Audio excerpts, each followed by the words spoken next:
Alih fungsi lahan pertanian tidak hanya dipicu kebutuhan pembangunan. Alih fungsi lahan juga disebabkan menurunnya minat generasi muda untuk bertani.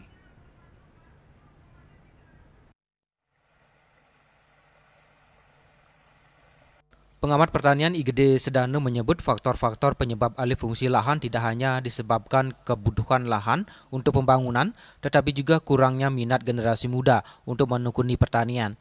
Peran pemerintah sangat penting dalam menciptakan sistem yang mendorong generasi muda kembali ke sektor pertanian. Salah satunya melalui penguatan teknologi pertanian, kepastian pasar, dan jaminan nilai ekonomi dari hasil tani. Sehingga generasi muda pun juga akan memiliki satu niatan, memiliki satu concern yang sangat kuat terhadap pertanian. Generasi muda akan membutuhkan lahan pertanian, mereka pasti membutuhkan teknologi.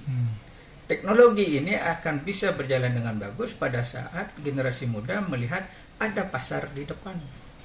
Artinya pasar produk-produk yang akan diusahakan. Jadi misalnya ada padi atau non-padi.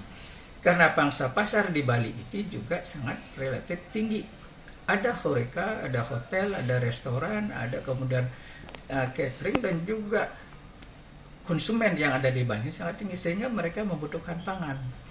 Jadi Bali jangan lagi kita mengimpor dari luar. Kalau memang Bali bisa menghasilkan produk-produk lokalnya, inilah yang kemudian ditingkatkan, salah satunya melalui teknologi. Dengan meningkatnya nilai ekonomi petani, diharapkan minat generasi muda menekuni pertanian semakin tinggi. Hal ini secara langsung mengalih fungsikan lahan dapat ditekan, sekaligus menjaga keberlanjutan budaya agraris Bali.